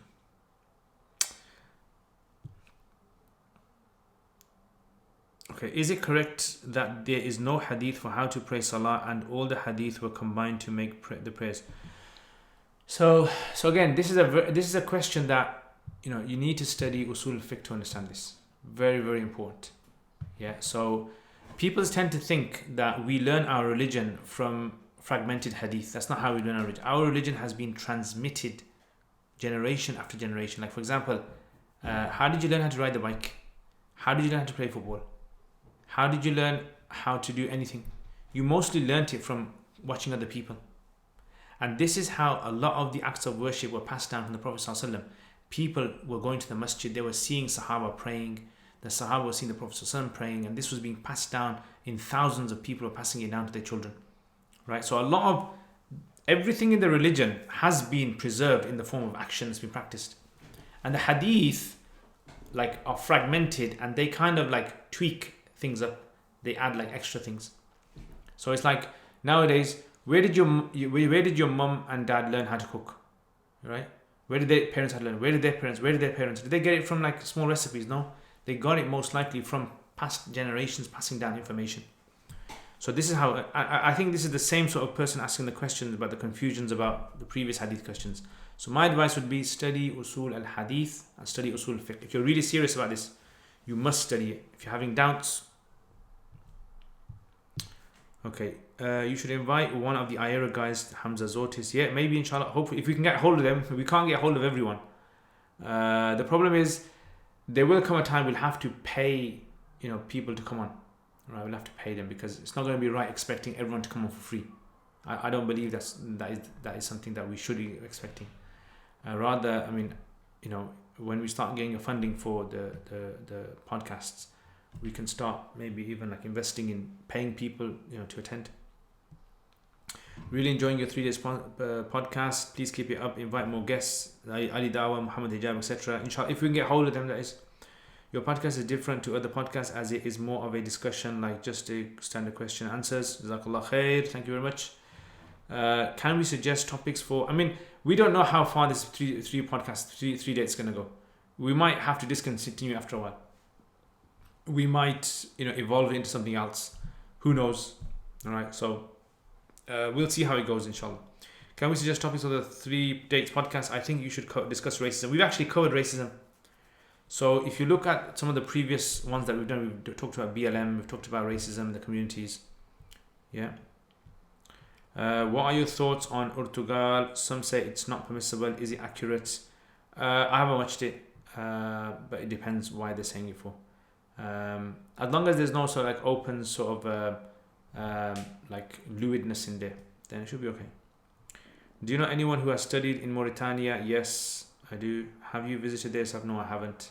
Do you think in the future there will be more of a need for ulama studying at university? Definitely, because if we don't understand our culture, our society, how are we going to be able to answer their questions? How are we going to be able to sort of like explain our beliefs, our systems to them in their language? Yeah, so we have to understand. In other words, we have to be able to communicate with them, and the only way you can communicate is if you're speaking at their level. They're never going to bring themselves down to our level, right? So we have to, up the game. We need to be able to speak at their level, how they learn, how they understand. We need to be able to, not to say that Islam is below university, clearly not, but it's just a system of thinking. That's what it is. Have you watched Dr. Shuaib Malik's YouTube channel, Academic Access? I've watched some of them. Yeah, I watched some of them. Please tell me about Qari Saab, who recently passed away. So Qari Saab, who recently passed away, was not my teacher, was not my sheikh, anything like that.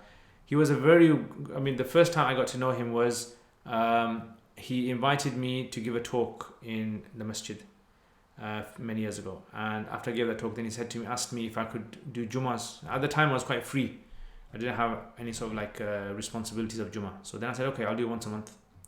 So since then, I've been doing Jummahs there once a month in his masjid. So he's a very kind guy, very sort of like, I don't agree with all of his ideas, but he was a guy that wanted to bring unity in the community. This is one of the elderly guys who was very active. The guy was like on dialysis twice a week. Imagine that. Like for I don't know for how many years he's been on dialysis for twice a week. He's had eye problems, heart problems, so many problems he's had. But subhanallah, the number of times the guy has, like the news has come that he's in hospital and people thinking that's it, it's over for him. And then him coming out healthy and then going like on tours and meeting scholars and all that. So he's not a very well-known person, but these kind of like senior scholars in our community, these are people that we sort of like have sort of like they're like a grandfather figure. They show mercy and kindness, and we need to be connected with them. Although we don't have to agree with all the ideas, but I believe there should be like elderly people in our community that we have respect for and we listen to, because they have wisdom which many of us don't have. Have you visited Turkey? No. or any ulama from there. Not kind of. I know a lot of people from Turkey, but no, I haven't visited. Have you met Sheikh Awama? No. Dear Ustad, is it allowed to do wasiya and be an organ donor? I mentioned that before. In the US, they ask you if you want to donate. Like I said, if you believe it's halal, permissible to donate your organs, then wasiya is fine. If you believe it's not permissible, then wasiya is not fine. Salam Mufti Sahib. When I brush my teeth, my gums bleed such that when I spit at the toothpaste out of my mouth, I see spots and streaks of red blood. No, that wouldn't nullify. It has to be quite a lot. Like, it has to be quite a lot of it inside of your split. Ustad, I have a friend who is a revert from Hinduism. Her family is still Hindu. She asked me that in Jannah we are all supposed to be happy and pleased. However, it comes to the people of Jannah, it will be said, look at their family members, friends in hell, fire through a window or such. How can one truly be happy? No one says you're going to be happy in Jannah about everything, right? You're actually going to be sad about certain things, right? So the difference is that in Jannah, a person's needs will all be satisfied, will be fulfilled. Okay, so there won't be any regret. No one says there's not going to be any regret. There will be regret in Jannah. Like, you will regret the time that you spent without remembering Allah subhanahu wa ta'ala. Yeah, and a person will obviously feel this kind of like sad feeling for their family members, without a doubt, right? You're not going to get everything in Jannah that you want. You're going to get those things when you go to Jannah, which you're going to be sort of like at that moment you're going to want. All right, so this is why many people sort of have a misunderstanding about how Jannah works. I think they kind of think Jannah works like a fast food restaurant. Anything you want and you got the money for it, you're going to get it. Okay. Is it true that the person who does suicide will be doing the act which he killed himself over and over again? Will this ever stop? How do you explain that to non-Muslims? That all Muslims will go Jannah then? So these kind of hadith do not mean that Muslims will not go Jannah. This is like a threat. Right, so when you kind of like a police threaten someone and say, look, you're going to go prison, it doesn't mean you're going to be in prison for the rest of your life. So the same thing you can say would be similar over here. Now, when a hadith say that a person who does this will go Jahannam, it doesn't mean that he'll be there forever. It doesn't mean Allah won't forgive him, won't take him out. Allah could forgive him. Allah is Ghafurur Rahim. So what we have to understand is we try our best to enter Jannah. We try our best to show obedience to Allah. And at the end of the day, it's up to Allah if He accepts us or punishes us. Right, in all of our things, not just like an individual. Assalamu alaikum. Can you explain the place of masa of the head for wudu? Can it be done the bottom quarter? So according to the strong position of the Hanafi madhab, it's actually 3 fingers. Any 3 fingers, you take 3 fingers like that, 3 fingers like that, 3 fingers like that, and you just tap anywhere on your head. Tap it, anywhere. This is the strongest opinion from Abu Hanifa rahimahullah. Yeah, the 3 fingers. Although matans, Quduri is slightly different. This is the opinion that I am inclined to. The 3 fingers one. Yeah, that's the strongest opinion from Abu Hanifa. So you just tap your head, khalas, it's done. Anyway, a woman's got a scarf on, she taps the back of her head, done.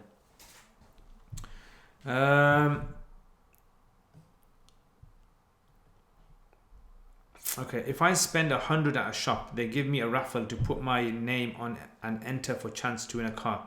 Would this be gambling? No. So if they were to put you into something which you have not purchased anything for, this is something which is just like a gift, and no one else is putting any money towards it, you are simply getting a gift from a third party. It's not gambling. It's like, for example, let's say 2 teams enter a football match, right, to play, and they give some initial money, and then they play, and one of them wins, and the winning group gets a prize, but the prize is not from the money that they initially gave in the for participation. So that would be allowed. So the gambling is only haram when the 2 parties put their own money together and one of them takes all of it. If a third person gives the money, then that's not gambling.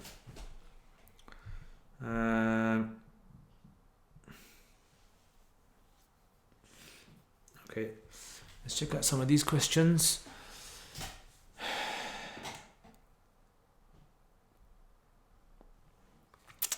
Okay, how do you understand the relationship between usul fiqh and maqasid sharia? So usul fiqh is like something which is very classical. All right, maqasid sharia is something relatively new. It was actually only from the time of Imam Juwayni. So usul fiqh is basically trying to understand the usul, the principles which govern the way we look at sources of the Sharia, so ayats of the Quran, hadith, how do we reconcile them? What do we give preference to in how we sort of like understand the literal meaning of the text or the metaphorical meaning of the text? So that's usul fiqh. Maqasid al-Sharia was something that was looked into later on, hundreds of years later, where they kind of try to look at what's the spirit of the Sharia behind this ruling? What's the spirit of the Sharia behind this ruling? Like, what's the spirit of the Sharia behind fasting or something like that? Okay, let's look at another one. Assalamu alaikum. Some cities like Mumbai are mega cities, 603 kilometers metro. When will one become musafir? Yeah, see, these kind of questions are tough ones. I don't really know the answer to those because it's very, very difficult one. Now, see, I've spoken to some scholars and they've said they consider like small boroughs. So inside of the city itself, if you have a small borough, they consider that to be like a city. Yeah, so they kind of look at the borough sort of aspect of it. So it's like you're looking at your borough, your own small borough, your small, I don't know what they call it in America. Your hood, you know what they call it in the hood. Qasim, Salam, Ustad, maybe look into live streaming via 4-5G for better speeds. E is really good. So what kind of upload do they have? That's what I'm looking for. If they have a very good upload, maybe I'll get that. London, topic for next podcast: has the British Muslim community made any progress in the last 20 years? Excellent. Maybe not last 20 years, maybe last 40 years would be good. Yeah, that'd be an excellent idea. Muhammadin Mustafa Azmi wrote a PhD paper in 1966 from Cambridge University proving that hadith was passed down from the Prophet ﷺ. He did this while surrounded by Orientalists. Yeah, definitely. Mustafa Azmi, excellent work he has. London Ramsey, the problem is, Ustad, we have many YouTubers who are students of knowledge with their large followers. Unfortunately, they are rewriting their own version of history to fit the modus operandi. Yeah, unfortunately, yeah. I understand it is a big problem out there because a lot of, see, the problem is public, they only sort of validate a person depending on how popular they are. So popularity is like now the new sort of like verification stamp. So people rubber stamp people depending on how much followers they have and how charismatic they are. So the more charismatic you become, listen, I'm giving you free tips here. You become very charismatic and you gain a big following. You don't have to know anything about Islam. And then you can start speaking about Islam and people will take your words to be like authoritarian. Yeah, so, you know, unfortunately, and that's a sad reality about anything now. You could be like a celebrity. If people ask Mo Salah for his fatwas on certain things, I guarantee you people are going to listen to him. Even though he probably has no education, sort of like experience in Islamic sciences. Okay, HK, what does wajib mean? Wajib means necessary. Arnaud, yes, I do have Imam Samarkandi's text regarding that, citing. Okay, وما قلنا إنه ينبغي له أن يعلم أن إبليس لعنه الله لما كان يعبد الله تعالى كان مؤمنا عند الله وعند الملائكة وفي اللوح وأبو بكر وعمر رضي الله عنهما لما كان يعبدان الصنم كان كافرين عند الله. Yeah, so this basically ikhtilaf is to do with the idea of that when we say there's an ikhtilaf between Ash'aris and Maturidis regarding am I a believer? Can I say I'm a believer or not? So like Imam Ash'ari has an opinion which is that you can't, you have to say I'm a believer inshallah, because I don't know if I'm a believer. As in, true belief is the belief that Allah will recognize you with right at the end when you die. So when you die, whatever you die upon, that's what your belief is. So, all what we're doing now is like wavering belief. So it's not like firm belief. Firm belief is when we die.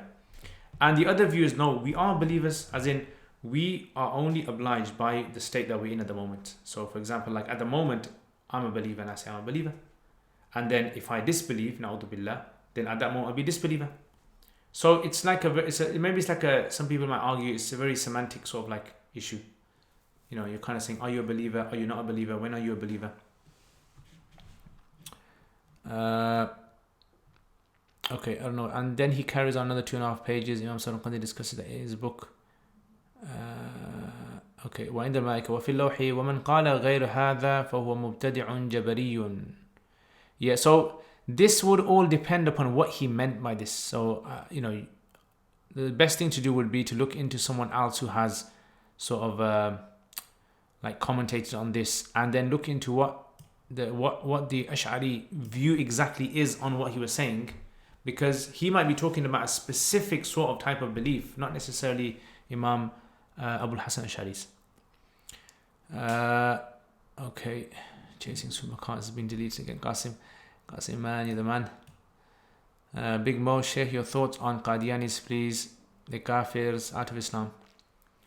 Hedaro, speaking of hadith, why did the Prophet say no? The hadith were where he was scared the Ummah would have mixed it with the Quran. And why did Umar gather all the hadith and burn them?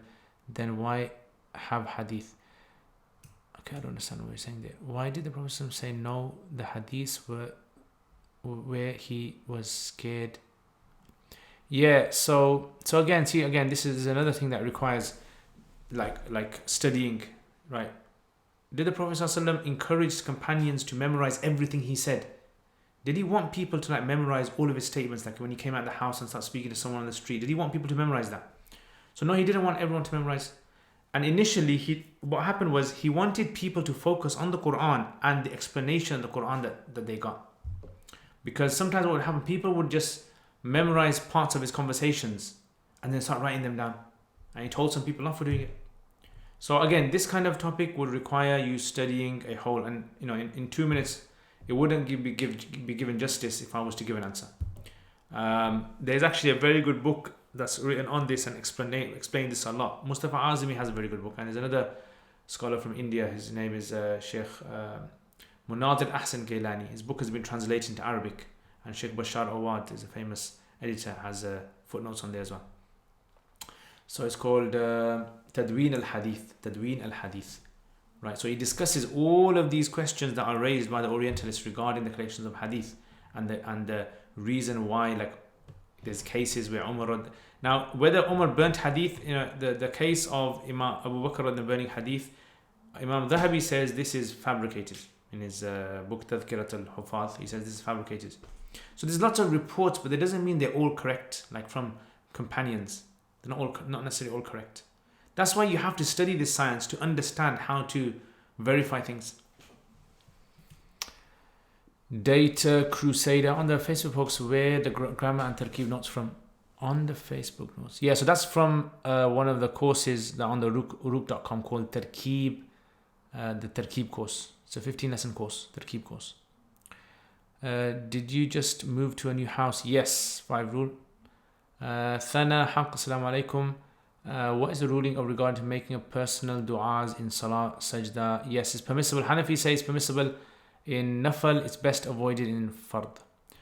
Salsabil, where have you studied? I studied in Pakistan, in Karachi for 9 years, in a place called Banuritan, 8 years in Banuritan, and 1 year I did Iftah in a different place. Big Mo, my dear Sheikh, can you please continue doing the live streams every Saturday around the same time? Inshallah, Jazakallah khair, Big Mo. Data Crusader, what books would you recommend for Usul Fiqh to gain mastery? My series. I've got 28 video series, which is followed by a 60 lesson series, on my uruk.com. So if you look below, uruk.com. So if you guys are interested in studying Usul Fiqh, I've got a whole sort of like progressive series on there. You can check it out there. If you're interested in studying the Arabic language, you want to learn about Arabic, you want to learn how to read the Quran, like understand the Arabic in the Quran, I've got a series for that called the 17 lesson series. Quranic Arabic 17 lessons. Again, details are at the bottom there on the scrolling.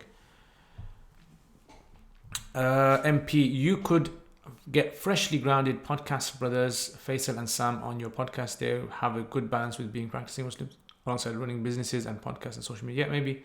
The problem is we don't have links with everyone. So because like podcast isn't my or Brother Altaf's or Brother Naveed's full-time job, and we don't know everyone, so we have to get in contact with people. We have to see if they are available, and I mean, I get invited to a lot of people wanting me to do podcasts with them. Yeah, and unfortunately I can't because the timings are very awkward for me. Okay. Next. Big Mashaykh, inshallah, when COVID-19 is over, please come to Masjid Usman, inshallah. And you could go on this. Okay. London, thank you for the time, Ustad. Please take care of yourself. Till next time. Assalamu alaikum. Wa alaikum assalam. Razia, is Allah with you when you are sad? I don't understand. Like, what do you mean by is Allah with you? Like, if you can explain what you mean by that. MP, the edutainment factor. Excellent one, that is. London, I'm paying £25 a month and I've got fiber optic broadband 150 megabytes. What? Who are you with? 150 download. Google a company called Community Fiber. And is it like really, does it drop? 150 megabyte. Whoa. Well, the problem is now I've got my contract for a year now. 12-month contract. So I can't change that. Okay, 150, yeah. I never knew about that. Damn. Should have spoken to you before that. Okay, Abdul Rahman, salam. Shaykh, I wanted to ask, would it be permissible to convert a church into a masjid? Yes. Sharif, assalamu alaikum. Facebook posts new ways to carry ilm, mental and physical workout all in one. Definitely. A priori, in some countries, Friday prayers are held, but with masks and distance between the Jama'ah. Not everyone can take part. Is it allowed to pray with big gaps? Yes. Is it wajib to go to the Friday prayer? Yes. If you can go, you must go. Is Allah with you when you are sad? I don't understand what that means. Is Allah with you when you are... I mean, does He always heal you when you are sad? So, when we say Allah subhanahu wa ta'ala is healing us, see, this is like I personally, this is like a Christian sort of like understanding of what God is. God is very loving and God is always forgiving you and God is like this and God. No, God, we believe God is forgiving, right? But we also believe God is the punisher. And you have to face the consequences of your sins. Like Adam alayhi salam's story tells us this. If you make a mistake, you got to face the consequences. So humans will have to face the consequences. Yeah. And, the problems that you have in your life, whatever you're going through, Allah will reward you for the difficulties you go through. Any difficulty you go through, Allah, alleviates your sins, and Allah, will raise your status in this world and hereafter, right? So when we say, for example, if you're going through a problem, Allah will cure all your problems. Allah doesn't cure all your problems. Some people may die of cancer. Some people may die of heart attacks. Some people may die of, earthquakes and things like that. You might be sad for 10, 15, 20 years. But Allah has guaranteed in the Quran that after every difficulty there's an ease. After every difficulty there is an ease. Yeah, and this is how we need to perceive how Allah subhanahu wa ta'ala does things.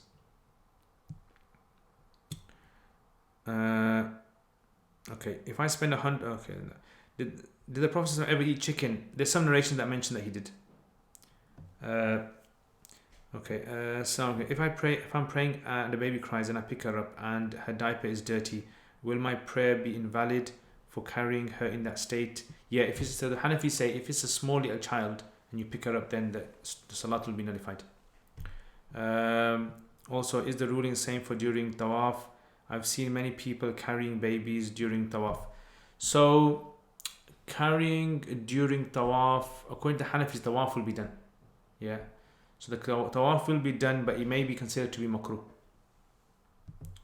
Assalamu alaikum. I've read that shaheed of the dunya are those who died in the state that they were not in hadath akbar. So if a man died in a battle but he's in say hadath akbar, no, I haven't come across this. If you could mention a quote to me, if you could mention a quote. I haven't seen it in the major sort of opinions in the Hanafi madhab. Did you ever get to meet our beloved Junaid Jamshed? No. If yes, can you share some? No, I haven't. I mean, he came to our madrasa once, I remember, and he just gave a talk and broke down crying. There was 900 students in the madrasa, so everyone wanted to go meet him. I wasn't really too into him in them days. I mean, I have never really been into nasheed artists that much. I remember once I met Imran Khan. I was studying in my madrasa, and I was sitting down, and I was there's a place where I used to do my nighttime reading, And this guy's standing in front of me blocking my light, and I look up and a guy's wearing this blue sort of like shalwar kameez, a tall guy. I'm thinking, who is this guy blocking my light? And then I looked, all the students are around him. Imran Khan it was, and they all wanted his signature. And the purpose of asking this question is to get clarification and to prevent anyone from misquoting you or misconstruing what you said in previous video. The question is as follows. In the Quran, Allah subhanahu wa ta'ala says, لا تجد قوم يؤمنون بالله واليوم الآخر يوادون من هذا الله. Could you thus please clarify what the phrase opposing with harshness means when it comes to those who are hadal? I don't understand. What did I say last time? What did I say that was misconstruing? So, لا تجد قوم, you will not find a group of people who believe in Allah on the last day. يوادون من حاد الله. يوادون من حاد الله means someone who is explicitly had, like kind of sharp against Allah and His Messenger. Yeah. So basically, this means like a really filthy Islamophobe. So you will not find a believer who will show love and compassion for these people. Like you will not find a person who will show love and compassion for Abu Jahl, right, or for Abu Lahab. That's what it means. So I don't understand. I mean, if you can clarify what you saying that I said, which was misquoting or I don't know, misconstruing what you said.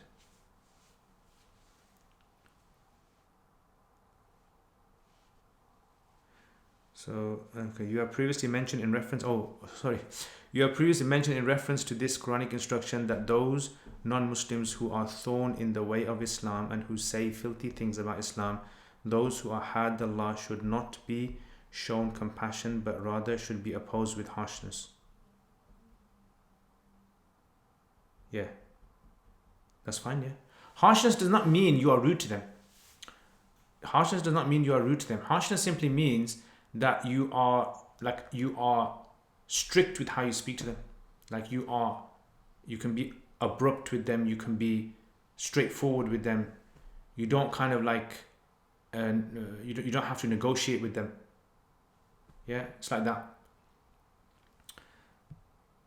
You have previously mentioned in reference to this. Okay, so that's what so I don't understand. You need to be very clear what you're trying to say. I don't understand what you're saying. Are you saying that I said something which you feel that people are going to misquote, or do you have a view which goes against which I said, and then you want me to kind of like come to your view? Or I don't understand. Can you please clarify? I seriously do not understand what you're saying here. Like, could you please clarify what exactly the phrase opposing with harshness means? Yes, so I told you what opposing harshness means is, like, for example, someone like Robert Spencer, someone like, what's that silly woman's name who's been prohibited from Twitter. Someone of these people who are not ignorant of Islam. These people know about Islam, right? They know like the general kind of things, and they are very, very sort of like Islamophobic. These are people that you need to be straight and abrupt with. Just like, for example, like, the way that many of the Westerners are sort of like harsh against those people who do not agree with their views. You need to be straightforward with them.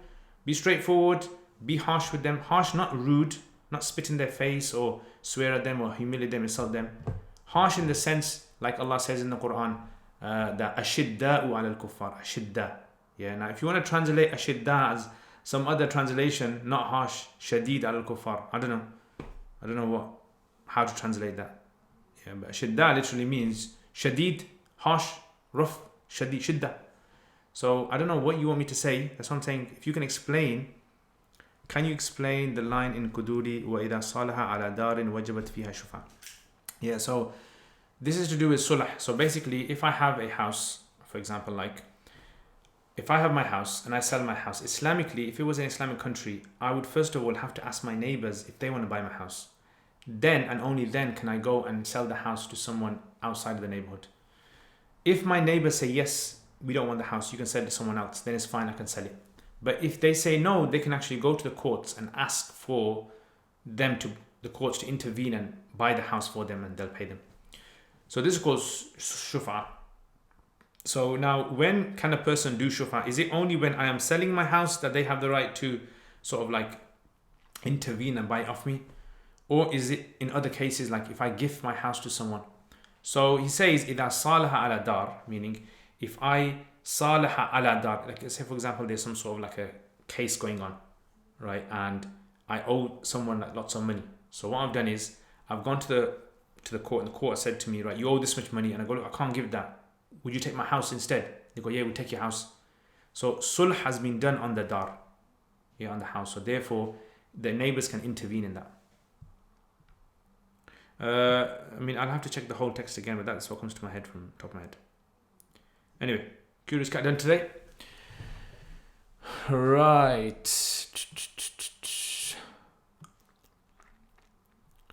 Okay. Salam, Sayyiduddin, SMB, what's coming in the exam? Allah knows. Sayyiduddin, how can we encourage students to do mutala, muzakara? Well, that's the thing, and sometimes you gotta be a bit ashidda with them. Shadid. Gotta be a bit harsh with them. So it all depends. I mean, people should be encouraged. Good students, they do it themselves. Hedero, how old are you, brother? Take a guess. London Ramsey, Google Community Fiber, you, Ustad. I live in a flat and I'm not on a commercial contract. Alhamdulillah, I've had it for 4 months and never had issues. I always get just above. Yeah, I think, I know why. In our area, we don't have that. That hasn't come yet. Yeah, I checked it out. So basically, I checked out what was the fastest one in the area that I live in. And that hasn't come yet. So that might be available in some parts of the world. Right? In some parts of the UK, you possibly can get that. But I think in many parts in Birmingham, that's not available at the moment. But yeah, inshallah, when it comes. But I'll check it out. See if there's any sort of update on that. Because Google Community Fiber is not in our community. It's not in our area yet. Razia, is the Day of Judgment coming soon? Inshallah. SMB, is there medicine for growing a beard? I don't know. Razia, what age does your sins count and when you reach the age of puberty? Yeah. MP, there's a YouTuber called Syndicate who got 500 MBS internet installed and they do a lot. Yeah. So basically those are very expensive ones. So those kind of ones are really expensive and you have to have like a special sort of like line that's given. So when I start making like money like that, I'm going to be getting 500 MBs, yeah. Sharif, I've seen that video, that Syndicate one. Yeah, that's been put in. It's got like a whole system in his house.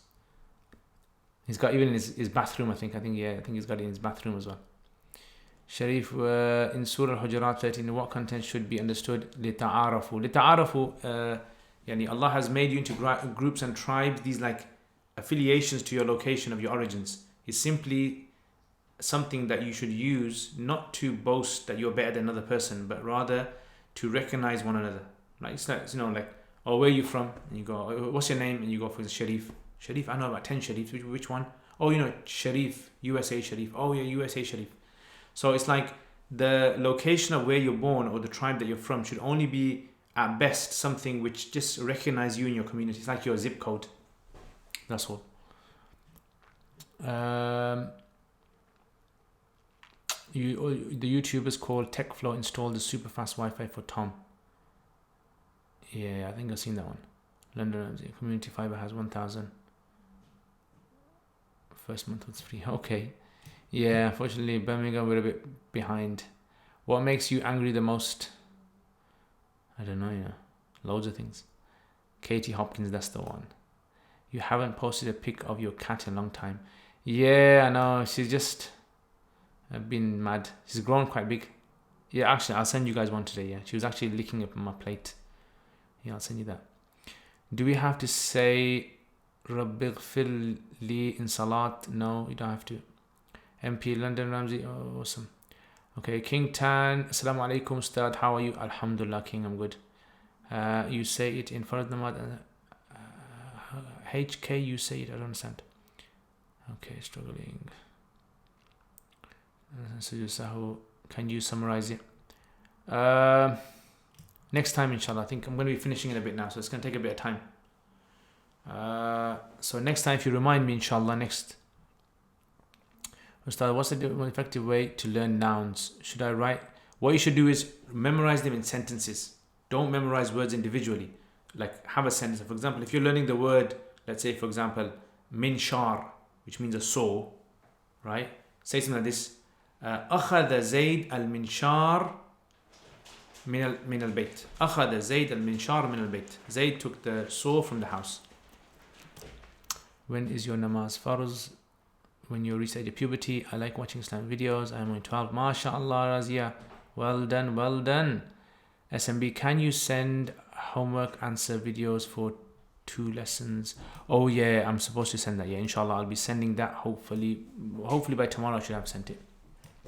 Right guys, Jazakallah khair. Thank you very much for all the videos and everything that you guys have, the questions that you guys have asked and being with me all this time. And I hope you guys have been watching this and it's been running smoothly. So, you know, hopefully I'm still going to be changing around the kind of setup just to kind of see what will be most beneficial. Will it be like this, a bit further back? Shall I do it further back? Shall I do it right up close? Yeah. And shall I do it high? Shall I do it low? And as you can see at the bottom there is a lot of stuff around here. Yeah. So laminate flooring being done in this room, guys. So make dua, inshallah, it gets done quickly. So hopefully tomorrow, it should be done by tomorrow. So like I said to you, my sister and her husband are very good at doing this laminate flooring. I'm not that good at doing laminate flooring. I can do lots of it, but the thing is, with the cutting, I'm not that good. But at putting it all in everything else, I can do that. So hopefully, I just need, for this room, I need the saw. I don't have a saw. And the other room I got done as well. So yesterday I was there trying to sort it all out. Mushu alaikum salam. How come jinns have not been mentioned in previous scriptures or generally not known? I don't know if they have. I haven't read the previous scriptures in detail to know this. Maybe they have, maybe they haven't. Sufyan, jazakallah khair. Click the like, guys. If you like this video, click the like. Yeah, share it with people. Subscribe. Thank you very much, Sufyan. Why do my parents keep putting pressure on me and saying everything is farz for me? I don't know. I don't know your parents. Sharif al-Barakallah Feek. Muhammadin, the closer the better. Did you move to a new house? Alhamdulillah, yes. New house, guys. Right, guys. So, Jazakallah khair. Thank you very much for all of your time and your advice and everything. And hopefully, inshallah, I will see you guys next week. I was going to do Surah Yasin tomorrow, but tomorrow might be a bit busy with the house and things. So I might start Surah Yasin next Sunday. Yeah, so let's see what happens. Right, so Jazakallah khair. Take care, inshallah, and remember in your du'as. Assalamu alaikum wa rahmatullahi wa barakatuhu. Oh, sorry. Before I actually go, Americans, I haven't asked you guys for a long time now. Americans, how are you guys? Who is from the USA here, first of all? So in the comments, if you are from the US here, put it in the comments that you are from the US. That's the first question. Yeah, so if you're from the US, anywhere in the US, even if you're from Hawaii, is part of the US, isn't it? So if you're from the US, put it in the comments. I know some people, some haters don't like me always asking the US guys, but the US are our family, man. They are our family. Yeah, so let us know if you're from the US. Yeah, and then secondly, number 2 is tell me if it's the first time you're here. Yeah, the first time you're here. Yeah, tell me if it's the first time that you're here. Yeah, just to see what kind of audience it is. Yeah, some of you guys, mashallah, are some of the old school with me, being here with me from a long time, mashallah. Yeah. UK is better. I'm from Honolulu, Hawaii. Allah. One day, inshallah, I'm going to Hawaii. Yeah, I'm going to do a YouTube from Hawaii. Watch, inshallah. Roots of knowledge from Hawaii coming to you live from Hawaii, from the volcano. You know those volcanoes? You see those volcanoes, the orange kind of stuff coming out. It looks so cool. Looks so nice. Yeah, taking like a selfie with the volcanic lava. Yeah, that stuff is proper. I've heard it's very hot, but you know, that crazy like YouTubers who want to go there and just, like, you can imagine Mr. Beast or something Jersey, yeah, Sharif, you're the man. Sharif's the man. Anyway, guys, thank you very much again, and may Allah keep you safe and happy. And again, I do apologize. Look, I don't wanna sound rude to anyone, but I do get a bit ticked off when I see, like, for about 2 months in a row, like, some people coming on and they're deliberately kind of like trying to ask very silly questions which are, you can tell, are based upon, you know, the aim of it is to try and catch me out, or trying to just like sound very cheeky or something. So this is why, you know, Detroit, oh yes, Detroit, yeah, Detroit sounds, you know what Detroit reminds me of? Is it Demolition Man? Was it Demolition Man that was in Detroit? Was it Detroit? I can't remember. Uzma, alaikum salam. US, yeah, another. So 3 people from the US so far. 1 fake from Honolulu. Yeah, faker from Honolulu. MashaAllah. If you got a VPN, you can literally be from anywhere around the world online. Yeah, you can be from anywhere around the world. All right, guys, take care, inshallah. Remember your du'as. Assalamu alaikum wa rahmatullahi wa barakatuh.